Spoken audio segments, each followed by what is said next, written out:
In a world racing toward an uncertain future, one man's brilliance would shape history and haunt him for the rest of his life. Oppenheimer, 2023. Christopher Nolan's sweeping biographical drama tells the story of J. Robert Oppenheimer, the theoretical physicist remembered as the father of the atomic bomb. But this isn't just a history lesson. It's a story of ambition, betrayal, moral conflict, and the terrifying cost of progress. Inspired by the Pulitzer Prize-winning biography American Prometheus, the film unfolds like a jigsaw puzzle, shifting across three distinct timelines that slowly reveal the truth. In one, we follow the young Oppenheimer as his career skyrockets, leading him to head the Manhattan Project during World War II. In another, shot in stark black and white, we see a man under siege, dragged into a 1954 security hearing designed to destroy his reputation. And in a third, we uncover the political revenge plot of Lewis Strauss, a powerful figure whose quiet resentment will ultimately play a decisive role in Oppenheimer's downfall. We first meet Oppenheimer in the 1920s and 30s, a restless, fiercely intelligent young man fascinated by the mysteries of quantum mechanics. His mind leaps from one idea to the next, often far ahead of his peers. But his personal life is as turbulent as his intellect. He's drawn to John Tatlock, a passionate and troubled Communist Party member, and later marries Kitty Puning, a sharp and uncompromising woman who will stand by him even in his darkest moments. His political leanings and romantic entanglements soon put him on the radar of government officials who see him as both a genius and a potential threat. Curiosity. In real life, Oppenheimer was known for quoting poetry in at least 6 languages during conversations, something Cillian Murphy incorporated into his portrayal.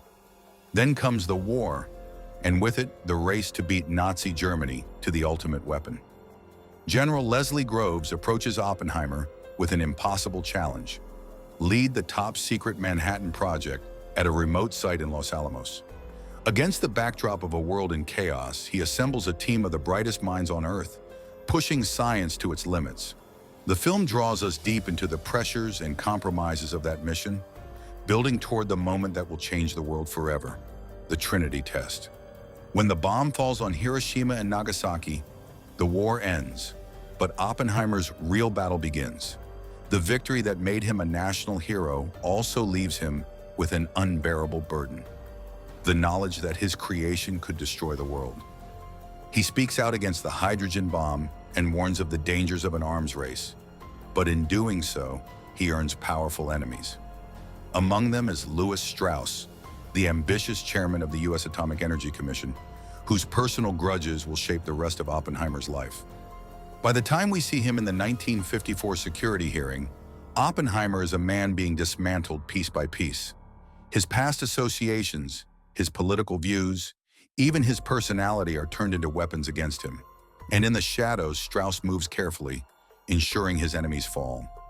In the end, Nolan shows us a man whose life is a paradox, a towering scientific triumph bound forever to a legacy of destruction and a mind that lit a fire humanity may never be able to put out. Oppenheimer isn't just the story of a man, it's the story of an era standing on the edge of annihilation. At its core, the film captures the dawn of the nuclear age, when humanity crossed a line it could never uncross. It shows us the creation of the atomic bomb not only as a scientific milestone, but as an event that cast a shadow over the future of civilization. From the moment the atom was split, the threat of nuclear annihilation became a permanent part of our reality. And in Nolan's vision, the scientist who made it possible is forced to bear the crushing weight of that responsibility. Oppenheimer's journey is one of soaring ambition and crushing guilt. He begins as a man obsessed with unlocking the ultimate secrets of the universe. Yet the very moment he achieves that goal, it becomes his curse. His victory is also his moral defeat. The weapon he helped create ends a war, but ignites a new kind of fear, one that will define the rest of his life. The film also lays bare the ruthless political landscape of post-war America. Science is no longer pure discovery, it's a tool of power, shaped and twisted by Cold War paranoia, McCarthyism, and personal vendettas. Oppenheimer's brilliance makes him valuable, But his ideals make him dangerous, and those who fear him find ways to strip him of everything: his security clearance, his influence, and his dignity. Behind-the-scenes fact: the 1954 hearing scenes were filmed in the exact style of real government transcripts, down to pauses, interruptions, and the claustrophobic framing that makes the audience feel like they're in the room. This is the scientist's dilemma: the desire to push knowledge further colliding with the terrible reality of what that knowledge can be used for. Nolan's storytelling style mirrors that inner conflict: non-linear, fragmented, and often overwhelming, pulling us directly into Oppenheimer's fractured state of mind. Ludwig Göransson's score pounds like a ticking clock, reminding us that time is always running out. Cillian Murphy's performance is the spine of the film. His Oppenheimer is charismatic yet deeply conflicted, his eyes haunted by the knowledge of what he's unleashed. One moment he's the celebrated hero of Los Alamos, the next he's the condemned man in a closed-door hearing, his life dismantled piece by piece. Robert Downey Jr. disappears into the role of Lewis Strauss, Oppenheimer's silent executioner. On the surface, Strauss is polished and diplomatic, but beneath that veneer lies pride, insecurity, and a vengeful heart. The film peels back his layers until we see the petty grudges and political cunning that drive his actions. Emily Blunt's Kitty Oppenheimer is a sharp contrast: abrasive, fiercely loyal, and utterly unwilling to bow to those who attack her husband. In the hearing room, her defiant testimony is one of the few moments where the tide feels like it might turn. Matt Damon's General Leslie Groves brings a grounded pragmatism to the chaos. He's the military muscle behind the Manhattan Project, the man who saw Oppenheimer's genius despite his questionable politics. And then there's Florence Pugh as Jean Tatlock, Oppenheimer's passionate, unstable lover, whose relationship with him becomes one more weapon for his enemies to use. Nolan takes us deep into the Manhattan Project itself, a pressure cooker of genius and secrecy where scientific breakthroughs are celebrated in whispers behind locked doors. The Trinity Test sequence is the film's heart-stopping centerpiece, shot with an unbearable silence before the detonation, capturing both the awe of achievement and the horror of its implications. Nolan delays the sound, letting the audience sit in a moment of suspended reality before the explosion crashes into them like a physical force. Historical note: for authenticity, Nolan recreated the Trinity explosion without CGI, using a combination of miniatures, pyrotechnics, and high-speed photography. But once the bomb is real, there's no turning back. The war ends in fire, and the Cold War begins in fear. The nuclear arms race takes on a momentum of its own, far beyond Oppenheimer's control. Through it all, the film frames Oppenheimer as a modern Prometheus, a man who stole fire from the gods and gave it to humanity, only to suffer endlessly for it. His genius changed the world, but his legacy is inseparable from the possibility of its destruction.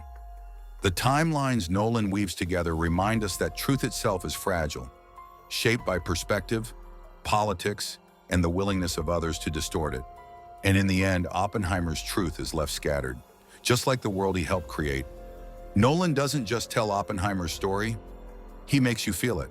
Shot almost entirely in large format IMAX, the film surrounds you with both the vastness of history and the intimacy of a man's inner collapse. For the first time, Nolan uses black and white IMAX to separate perspectives, giving the timelines a tactile distinction. The Trinity Test isn't a CGI spectacle. It's raw, physical, and terrifyingly real.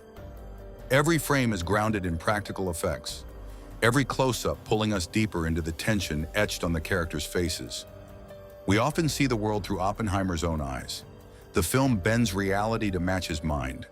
Moments of scientific revelation shimmer with abstract visuals, while scenes of dread blur and distort as if the air itself is charged. Silence becomes as powerful as any explosion. A single breath before the blast feels like an eternity, and when the sound finally comes, it crashes into you like the shockwave itself. The score by Ludwig Göransson is more than background. It's the film's pulse. Strings strain like they're about to snap. Percussion thunders like an approaching storm, and a relentless ticking motif counts down to the inevitable. It mirrors not just the urgency of the Manhattan Project, but the deterioration of Oppenheimer's mind. And then comes the ending. Strauss gets his public reckoning, but it's hollow. Political justice that changes nothing. Oppenheimer, on the other hand, walks away diminished, haunted, and perhaps more aware than ever of what he's done. In the film's quietest and most devastating moment, Oppenheimer meets Albert Einstein. They exchange a few words, cryptic, almost casual, but then Nolan cuts to a vision so terrifying it's hard to shake. A chain reaction of nuclear fire consuming the Earth. No explosions, no screams, just the silence of a world erased. It's here that the truth lands. Oppenheimer didn't just split the atom, he lit a fuse that may one day end us all. The credits don't offer comfort, only questions. Can humanity survive its own genius? Can we ever control the power we create? The screen fades to black, but the echo of that question stays with you, long after the lights come up. If you enjoyed this breakdown, make sure to like the video, subscribe for more in-depth recaps, and let me know in the comments. What's your take on Oppenheimer's legacy? Was he a hero, a villain, or something far more complicated?